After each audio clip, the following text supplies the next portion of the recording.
Pastor? How are you, sir? Thank you for coming out here. Inside this church in May, Texas, locals are gathering to mourn the tragic death of 25-year-old Chantay Blankinship. Somewhere within this crowd is Chantay's killer, hiding in plain sight and watching town folks pointing suspicions in all directions. Has she had problems with anybody? There used to be this guy out calling. And we used to have problems because he used to ride around with them and stuff. Whoever it is a pretty sick person and they're still out there somewhere. I think it's your boyfriend going. You know, she's a good-looking girl and that makes me a dirty old man. I think that's what was said. As detectives exhaust every lead, the case eventually goes cold, leaving this small community questioning if any one of them might be the next victim. Yet, for over a year, one unusual witness sits quietly unnoticed, holding the answer detectives had been hunting for all along. He was so devious and smart. He just didn't know that that was going to be the thing that would finally catch him. The reactions that we're showing on this is, man, you're off the freaking charts. And here he is right in front of us. How did I miss that?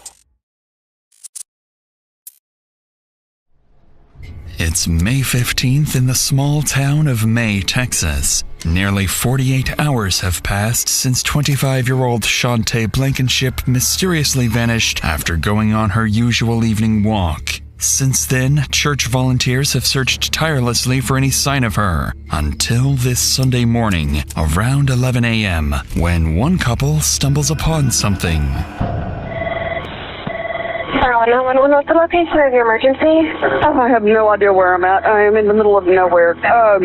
We were looking for Chantay Blankinship. Okay. We found her. Okay. It's stay real still for me, okay? I'm going to try to ping your location. It's actually the old haunted house is what everybody calls it. Is she okay? Does she need any medical attention? Is she alive? She's dead. Oh, God. Okay, yeah, I've got everybody headed that direction, okay?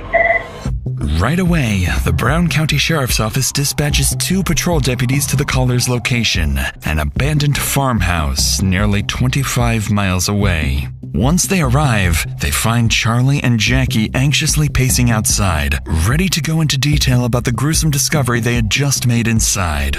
We're just riding around looking for her.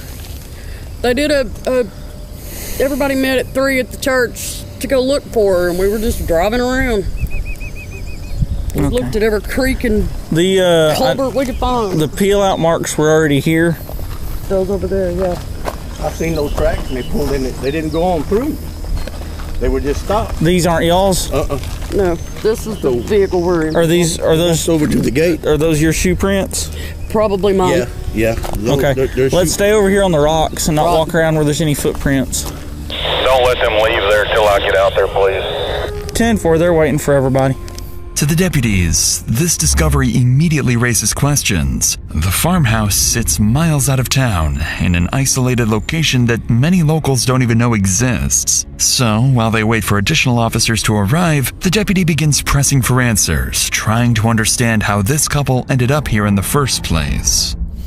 How long I guess y'all called immediately when y'all found her? Oh, yeah. Which gate did y'all jump? I walked around the house. I didn't see nothing in there. And I went out to all the outbuildings. Do what? I walked around in the house. And didn't see nothing in there and went to all the outbuildings. Yeah. And I was coming back and that storm shelter there had a bunch of grass knocked down. So I run around and looked and there she is. She's upside down in there. And she is beat. I got a daughter that age. She's naked. It's Jaybird. All she got on is that white shirt she was running around in Friday when I seen her. If I get my hand on them, she's done that. I tell you that right now, Fletcher. I told them bastard. Nobody. She had the mentality of a 9-year-old.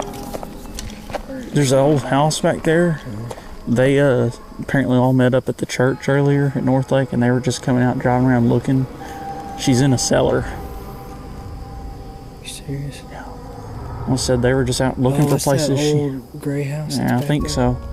They said they found hair laying out on the ground. They're like, what the heck is that? So they've already picked it up. It's like, that ain't cow hair or anything. They were wandering around. I found her in the cellar.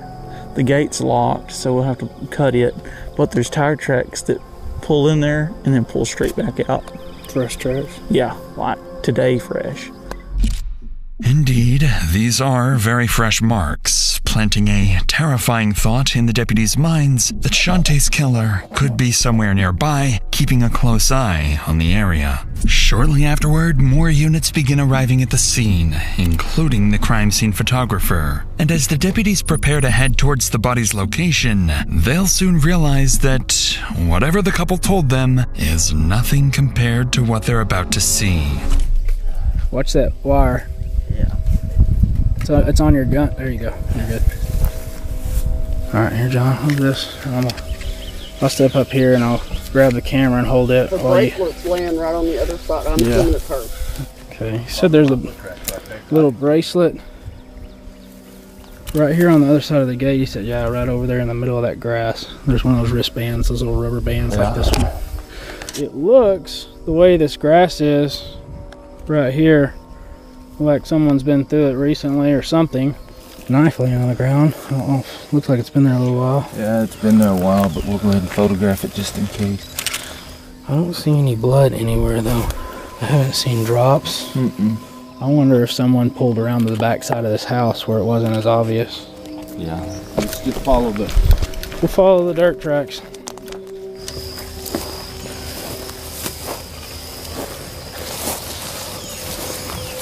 The grass disturbed. She doesn't have any pants on. Oh my goodness. Yeah.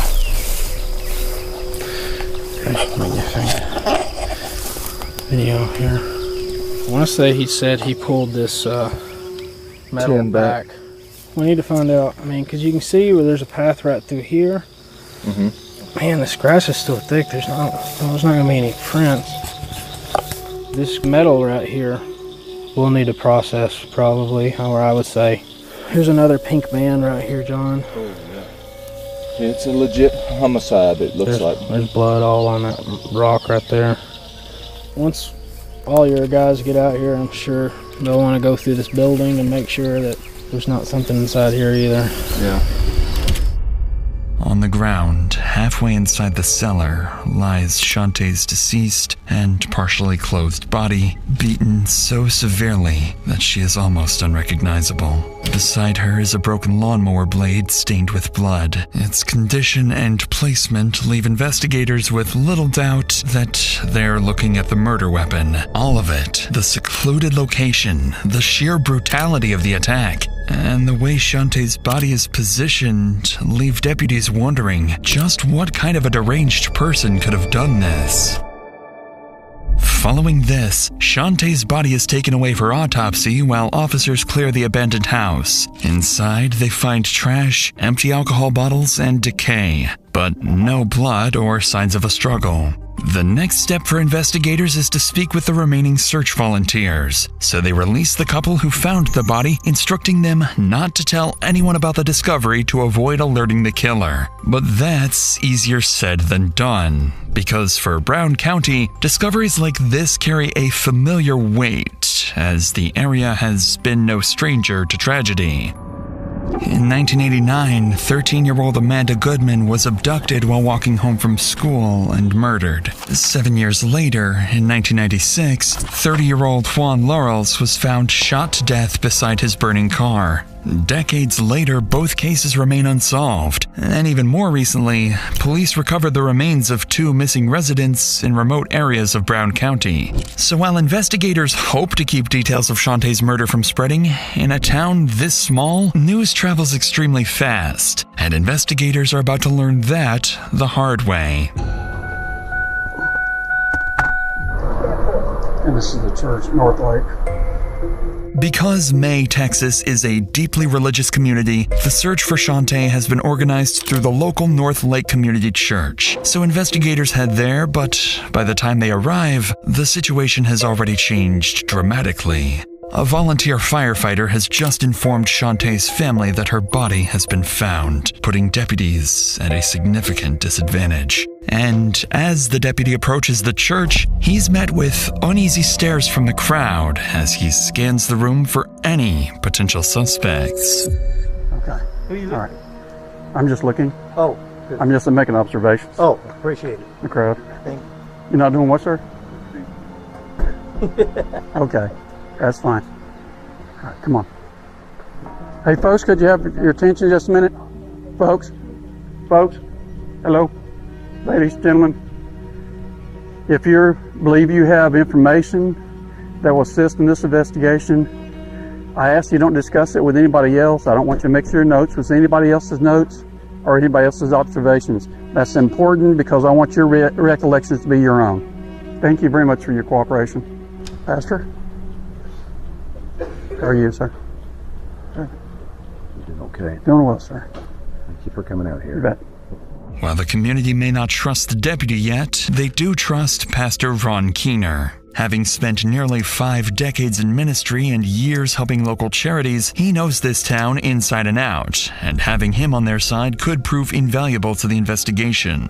As the deputy continues moving through the church, he notices people beginning to leave. With no legal authority to stop them, he urges Pastor Keener to help gather Chantay's family and those closest to her. But as detectives begin speaking with the people who knew Chantay best, one person quickly draws their attention: her boyfriend, John Adams. And as they sit down with him, his behavior would be nothing like what you'd expect from a grieving boyfriend. But before we get to that, it's worth noting that covering stories like this, you realize just how much people are to the investigation where Chantay's boyfriend, John, is about to exhibit some behavior the detectives would find highly suspicious. My name's John Harper. I'm an investigator with Brant County Sheriff's Office. I don't get in trouble anymore. What does that mean? You told me and Frankie Salazar over one time.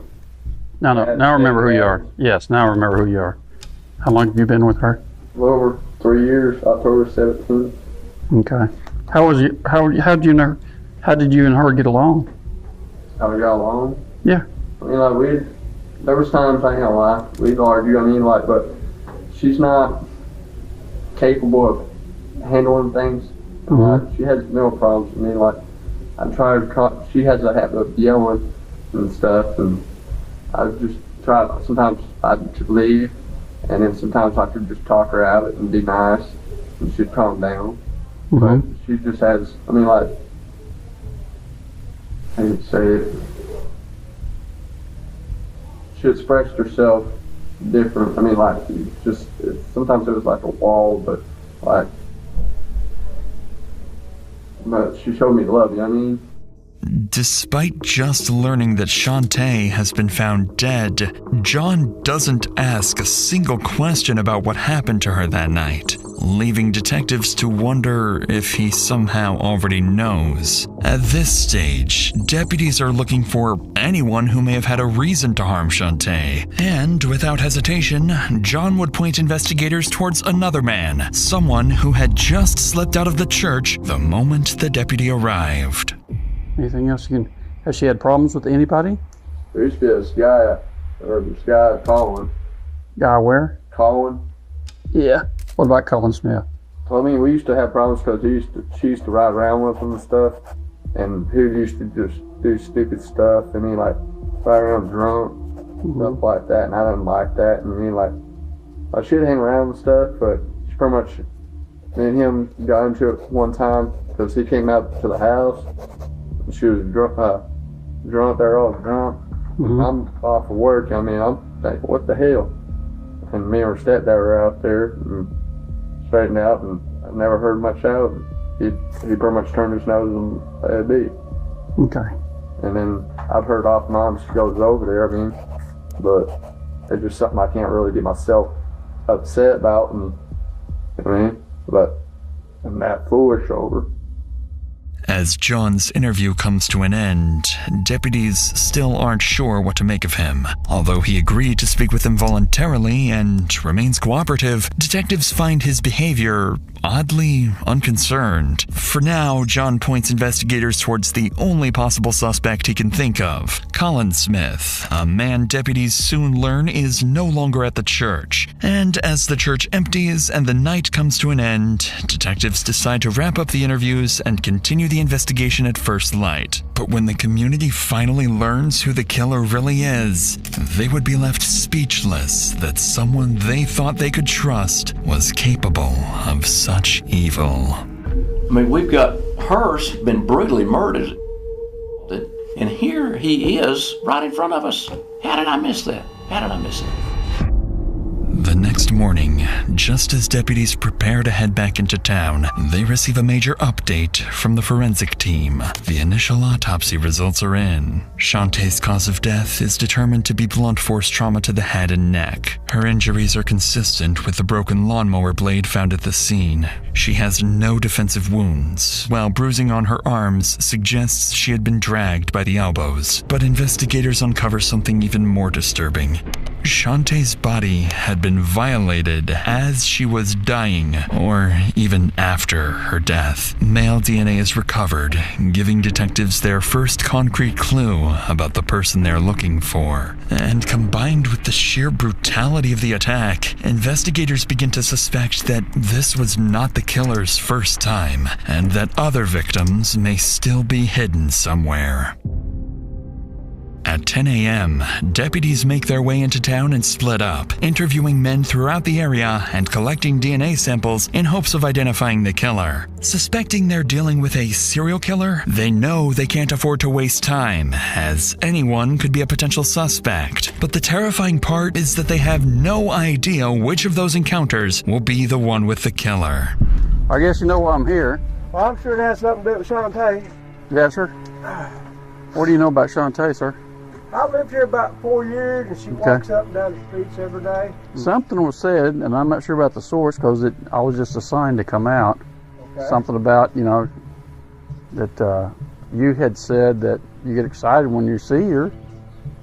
There might have been a comment made to say that, she's a good-looking girl, and that makes me a dirty old man. I think that's what was said. And I don't give a shit if you're male and you ain't. You're going to look at a young lady and say, well, damn, she's pretty. Yeah, I hear you. Somebody reported a dead body hanging in there. And they got on that gate there that came open with them. He told me she shoot this down the lane. How long ago was that? Oh, that's been 10 years. Oh, okay. And you just seen her and waved to her? You didn't stop and talk to her? Didn't stop and talk to him. I had to stop and talk to her in the past some.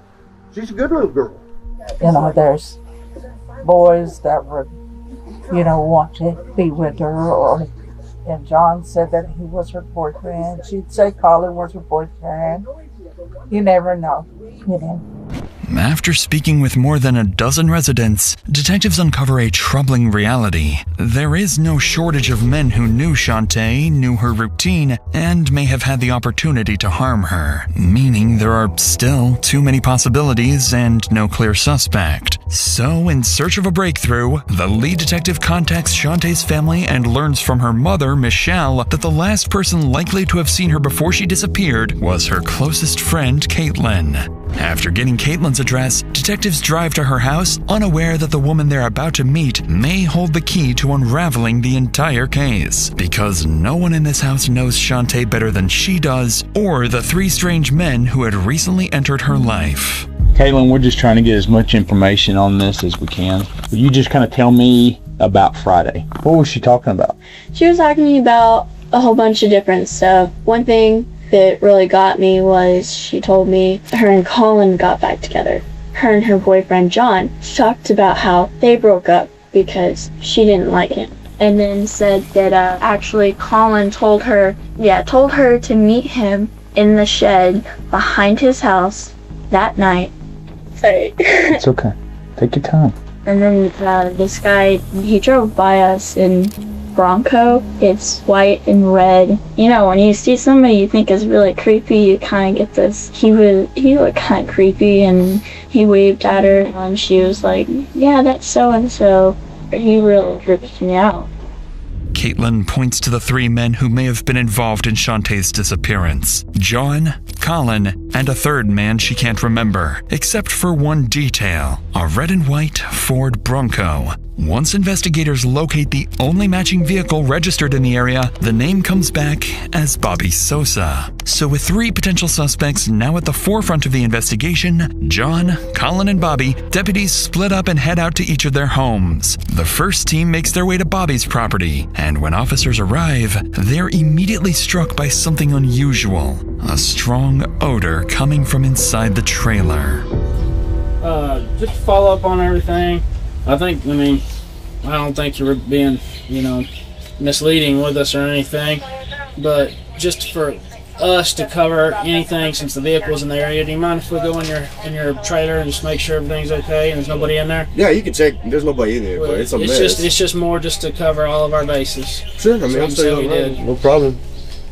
Any guns in there, anything like that? No, no weapons. No weapons? Maybe a pocket knife here. That's fine. Alright. How long you lived out here, man? Like I said, not even a month. Oh, yeah? It's a mess. That's fine, man. Sure, we've been in worse. I don't know. Not unless you got a hoarder around here. What? Oh, we got plenty of those, man. Hoarders. Oh, yeah. Yeah, freezer looks like it works good, man. Runs on propane. Do what? It runs on propane. Really? Yeah, as long as we're here real quick, your storage unit shed right here. Is that cool? Appreciate it, man.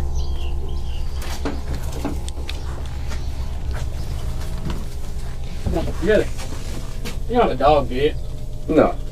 That smell? Yeah. Comes from the RV and it's up my tanks. Oh, is that what that is? Yeah, I gotta use that little thing there because I'm out of gas. Go haul it to that place down the street. Oh, really? You gotta dump it in there and then haul it down there? Yes, sir. Oh, that's a pain. I'm sorry about the smell. I'm trying to get everything good. You're good, man. Despite the strong odor on the property, which Bobby claims is gasoline, officers fail to find anything that connects him to Chantay's murder. And while officers continue questioning Bobby, another team makes its way to Colin's house. At first, they're prepared to treat him like any other potential witness, but Colin's behavior and his refusal to cooperate would soon shoot him to the top of the suspect list. How you doing, sir? What's your name? Colin. You mind if you want to ride with me up to the SO and that? Yeah, and I'll bring you back. I gotta do it. Okay, you don't want to go with me? I mean, it's ridiculous that I'm even being looked at. She's got a boyfriend or a husband, John Adams. Mm-hmm. She's like infatuated with me. She'll just walk up and down. Did y'all have any type of physical relationship at all? Because some of the people we talked to is that y'all had a relationship at one time. No. So never. No. Okay. What kind of relationship did she and the boyfriend have? He'd always pick her up and tell her to go get her home, and he treated her like a dog. And there's a lot of people that are kind of looking at him. I mean, it's... Yeah, well, he's one of the people I'm going to have to interview. Are you working anywhere right now? I do lawn mowing out here. Okay. According to Colin, he never had any kind of relationship with Chantay, but detectives aren't buying it. And when the conversation turns to his job, Colin reveals he works in lawn care, giving him access to the same type of weapon detectives believe was used to murder Chantay. But seeing how defensive Colin is becoming, detectives decide to leave, asking him to come to the station the following day to provide a DNA sample and answer a few more questions. So now, with 3 key figures firmly on the investigators' radar, detectives back at the station begin taking a closer look at each of them, and what they uncover is peculiar, to say the least. John has prior burglary and assault charges and withheld critical details about his relationship with Chantay. Bobby has a previous assault charge against a woman and was known to spend time near the area where Chantay's body was found. And Colin, while having no known criminal history, has long been the subject of rumors about his violent temper. And this is when detectives realize that any one of these men could be Chantay's killer, but figuring out which one will prove far more difficult than they expected.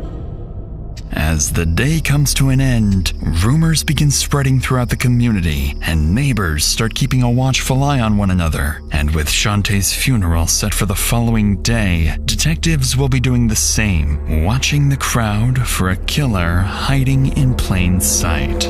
I've always had this different part of me. It just wants nothing but destruction and evil. It wanted to kill somebody. The following morning, medical examiners released Chantay's body to her family for the funeral, but not before delivering one final unexpected update. Examiners have discovered unusual markings on Chantay's chest. Markings investigators cannot explain and believe may point to something ritualistic. To make matters even more unsettling, detectives realize Chantay had been murdered on Friday the 13th, a detail that only adds weight to this theory. But with no way of knowing whether the markings are significant or simply a coincidence, investigators file the possibility away as the community prepares to say its final goodbye. Around 11 a.m., nearly 100 churchgoers begin gathering for Chantay's funeral. The church is so crowded that some are forced to wait outside, and among them, patiently waiting, is Chantay's killer. Inside, Pastor Keener leads the service as the family and friends pay their final respects. The ceremony lasts for hours, though a handful of attendees quietly slip away before it ends, including the man responsible for Chantay's death. A short time later, Chantay's coffin is carried to Pleasant Valley Cemetery, where she's finally laid to rest, and despite all their best efforts, police fail to recognize the killer. With the funeral over, detectives turn their attention back to the investigation. They call all 3 key suspects and ask them to come to the station for questioning. Around 4 p.m., Bobby and John are first to arrive at the station, handing over their phones to be searched for potential evidence. And as detectives sit down with both men, it quickly becomes clear that they both have some explaining to do. Of course, I guess they told you when they got on the phone, they get everything. They get pictures, they get text messages, they get phone calls, all that stuff, right? And do you delete your text messages? Yeah. But I was like long places and they put my phone up there. No, that's not what these text messages that you deleted. And you know what I'm talking about because you even told somebody, hey, my phone's clean. What are you worried about DNA so bad about? I'm not worried about it. I just don't like needles. I don't like child things like that. Well, she was like, I don't know why you're so worried about giving DNA. What do you mean? She said you were texting her and asked her, well, they want my DNA. Why did they want my DNA? Should have whatever. That's what the text message just said. Oh. That's strange. I know. That's why I'm asking you. I smoke. I just don't want that pumped up. It's not all the time thing. I mean, like, I just might go to a friend or something like that. I don't care. I don't care if you smoke. I don't care if you smell. I don't care. Well, I don't care about that. I'm thinking about what we got going on right now, and then we find your phone, and you knew we were fixing to look at everything, and then we find the message going, or because they can tell what's been deleted and what hadn't been deleted, and then they look and they like deleted. If you did have something to do with this, you need to let me know now. I would have told you day one. Okay, if I would have been around anything serious like that, or knew anything, or anybody, I would be. Or knew anybody that had anything to do with it, or anything. Because if I had anything to help out, I have nieces out there, I have my sister up there. Until we figure out who this person is, I mean, everything's kind of like you said, kind of on a lockdown because everybody's scared to death right now. Yeah. Chantay told one of the girls that she was walking with that night that she was supposed to be coming back to meet Colin Smith. Yeah, that's what we've heard. Would that make you jealous if she's going to go over there and meet with Colin? Yeah, it made me jealous, but it was still considered in a way that I can't do anything about it. I mean, so it wouldn't make you mad if she was hooking up with somebody else? It wouldn't make you mad. It would, but not to stand this far away. Her mother and her, I would never do that, federal. I don't really have much family around here. My dad's in a nursing home, sisters in Dallas. Well, that would make it even worse, though, because the one person that you care about, if she's sleeping around with somebody else, that would, the only connection you got out here. Yeah, I'll just move on. Upon speaking with both men, detectives notice they appear more nervous than before. That said, they also know both have prior run-ins with law enforcement and could simply be wary of being wrongly targeted. But one detail stands out. Only John appears to have deleted messages from his phone. By the end of both interrogations, only circumstantial evidence remains, so detectives release the men while instructing them to provide DNA samples. Shortly afterwards, Colin arrives at the station, and this time, things would take a very different turn. Feeling as though he may be their strongest suspect yet, investigators immediately ask him to take a polygraph test. And as they sit down with him, it doesn't take long before Colin admits he hasn't been entirely honest with them. Whoever it is a pretty sick person, and they're still out there somewhere, whether it's a guy or a girl. I mean, what do you think it's going to take to pass the test today? To pass the test? Mm-hmm. What do you mean? What do you think it's going to take to pass the polygraph test? Honesty, yeah. Yeah, that's going to be the... I'm an honest person, so I hate liars, so. When she was with John, she always had ace bandages and on. Always looked like something was wrong with her. Sure. She was always telling me about him putting her hands on her. Were y'all pretty sexual back then? We had this a couple of times, and I told him no the other day just because I was scared. As far as how she died, what all do you know about how she died? Alright, this is the very first story we got, alright? It's sickening, honestly. Sorry for cussing, but it's really sick to think how many people out there have been gossiping and like making their own stories up, you know what I mean? Like, what do you think the person that killed her is feeling right now? I don't know. Think they're feeling a little guilty about it? Do you think I think it's your boyfriend, John. Only thing I can say is maybe John did it out of like a crime of passion, you know. Interestingly, Colin admits that he was, in fact, involved in an intimate relationship with Chantay, but he insists that he has been truthful about everything else. However, that claim would soon be put to the test when the polygraph examination begins, and before long, something would happen that would cause Colin to abruptly end the interview. Hey, Colin, when we take this test, man, I'm starting to see some things in here that's a little bit concerning to me. You know, you got to be sure to be still when we take the test. First off, secondly, you know, you got to be keep everything the same. As far as when you're answering, there's a little bit of movement going on. Okay, so just, you know, everything you do, just be yourself. Okay, is all we're asking. Colin, what do you think the best question to ask you is going to be today? Did I kill Chantay Blankinship? Whether it be through strangulation, whether it be through blunt force, whether it be through whatever, did you physically cause the death of Chantay is what I'm asking, okay? So your response is no. What have you not been honest with me? I've been honest to you about everything. Okay, so why is it showing that you're being deceptive about this?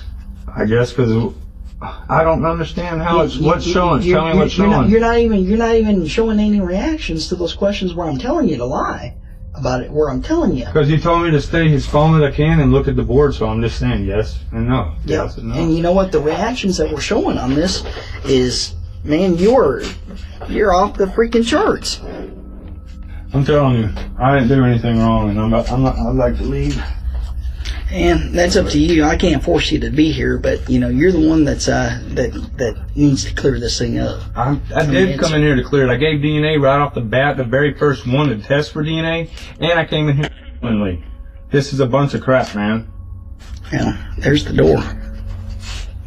I did what I was supposed to do. I was 100% cooperative. As Colin walks out of the room, detectives begin to believe they may have found their killer. Because while Colin had been adamant that he had nothing to do with Chantay's death, his polygraph results appear to tell a very different story. His elevated emotional responses, reflected in changes to his breathing, heart rate, blood pressure, and perspiration, suggest he may not have been entirely truthful when answering questions about Chantay's death. That said, polygraph results aren't foolproof and aren't admissible in court as proof of guilt. DNA, however, is a very different story, and with DNA samples now collected from John, Colin, and Bobby, detectives believe the answer to who killed Chantay must lie with one of them. The samples are sent to the Tarrant County Medical Examiner's Laboratory in Fort Worth, more than 100 miles away. And while detectives and the entire community wait for answers, the killer remains free to roam the streets. A month passes, and the DNA results finally arrive. But when the DNA profile is entered to the National DNA Database, there are no matches. No match to John, Colin, or Bobby, and no matches to any known offenders in the area. Detectives are left with a troubling possibility. Perhaps their killer wasn't a local, but someone passing through town who had already disappeared for good. More than a year into the investigation, in October 2017, another investigator who had worked on Chantay's case, Carlyle Gover, would make an incredible discovery. While watching a true crime show, Gover learns about an emerging technology known as DNA phenotyping, a technique that had successfully solved another cold case by generating a snapshot prediction of what a person may look like using only their DNA.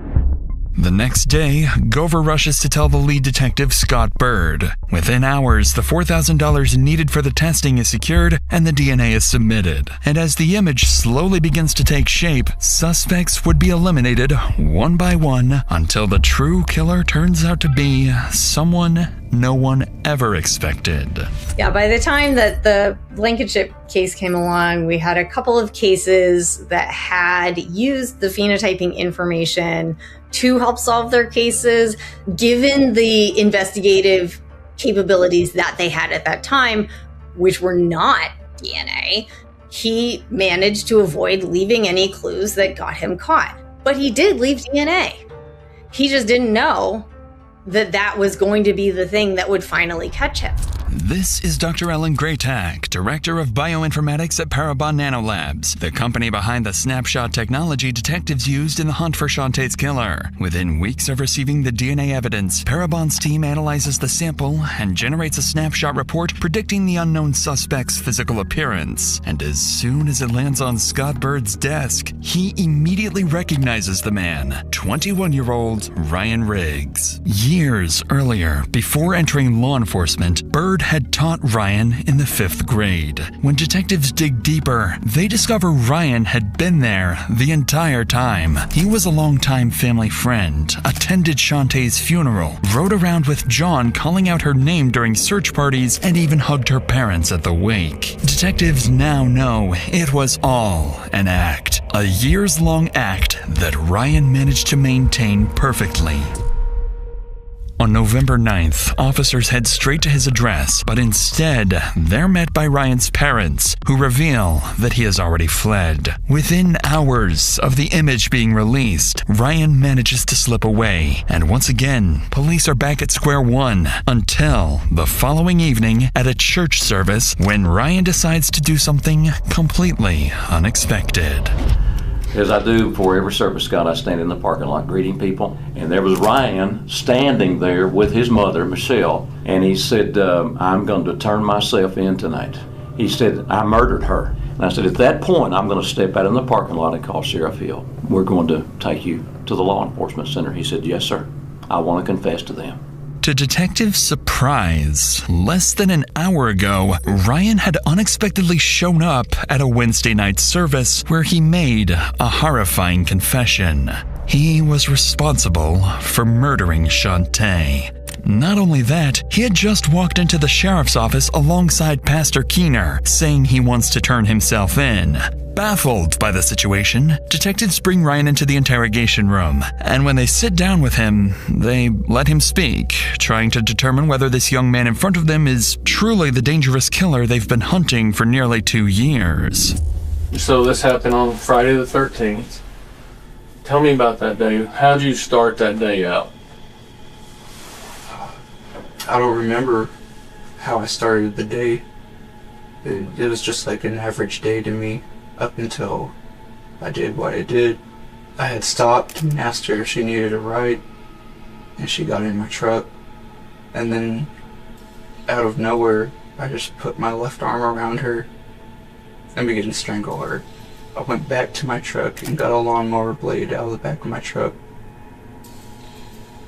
And I went back to where she was, and I beat her to death with it to make sure that she was dead. I've always had this different part of me that it just wants nothing but destruction and evil. And whenever I saw her that day, it took over. So I knew what I was trying to get. It wanted to kill somebody. Ryan's description of what he did to Chantay perfectly matches the details from the crime scene, details that had never been made public. To detectives, it leaves little doubt that he is, in fact, the killer. If you could say something right now to Chantay, what would you say? That I'm sorry that I did what I did. And whatever I have coming towards me, I deserve. What do you think you deserve? Death for sure. Anything else? No. All right, you are officially under arrest for capital murder. With the charges laid bare, Ryan Riggs ultimately pleads guilty to the capital murder of Chantay. When news of Ryan's arrest reaches Chantay's mother, Michelle, she releases an emotional statement thanking the community for its support. Hey everyone, I don't know if everybody knows, but we caught him. We got him tonight for a capital murder trial. God has blessed us with him, and it breaks my heart because this man went to church with her, and he's just a kid himself. I wanted everyone to know that we appreciate everything y'all have done. In 2019, Ryan is ultimately sentenced to life in prison without the possibility of parole. But even with Ryan behind bars, the abandoned property where Chantay was found continues to haunt the town. The site became infamously known as the haunted house. People regularly jumped the fence to explore the property, reopening old wounds for Chantay's family. Eventually, in 2025, both the house and the storm shelter were demolished in an effort to finally bring peace to the community and allow it to move forward. And while this case left Texas shaken by a killer hiding in plain sight, our next case takes us to Florida, where the warning signs were always there, but no one could do anything to stop what was coming. We're just signal 14. I have a lengthy blood trail. We're going to several houses. Yeah. Oh my God. Inside this family home, 21-year-old Dima Tower has just committed the most heinous crime imaginable against his own parents. Northport Police Department. I see bodies. Lying inside are two deceased bodies with over 100 stab wounds. But the man responsible is already on the run, leading officers on a dangerous multi-hour manhunt as Dima stops at nothing to escape the country.